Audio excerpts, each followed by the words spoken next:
عارفك مشتت ومش عارف تبدأ منين، بتسمع كلام كتير وده يقولك أنا بعمل 1000 دولار وده يقولك أنا بعمل فلوس كتير، وأنت فاكر إن هي صعبة وإن هي راحت عليك. أحب أقولك يا صديقي إن هي مش صعبة ولا هي راحت عليك. كل الموضوع إنك مش عارف تبدأ منين وإزاي. فكك من الفيديوهات اللي أنت بتقابلها وأنت بتسكرول على اليوتيوب، اللي هي بتبقى بعنوان إزاي تعمل محتوى بضغطة زرار، لأن هي عمرها ما هتوصلك لحاجة. زي ما انت شايف دي قناتي، عملتها من شهرين بالظبط وقدرت اوصل ل 720 الف مشترك في وقت قياسي، وحققت منها ربح من اول شهر. ومش بس كده، قدرت بفضل الله اساعد اكتر من 100 شخص ان يبدأ في المجال ده.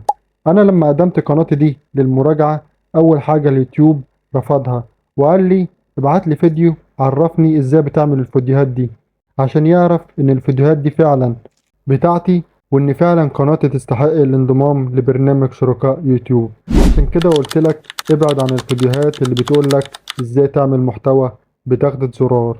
الحمد لله قناتي اتقبلت في الربح وبقيت بحقق منها دخل كويس. طيب معنى كلامي ايه؟ معنى كلامي ما تجريش ورا الحاجة السهلة، لأنها عمرها ما هتوصلك لحاجة. عاوز تبدأ صح؟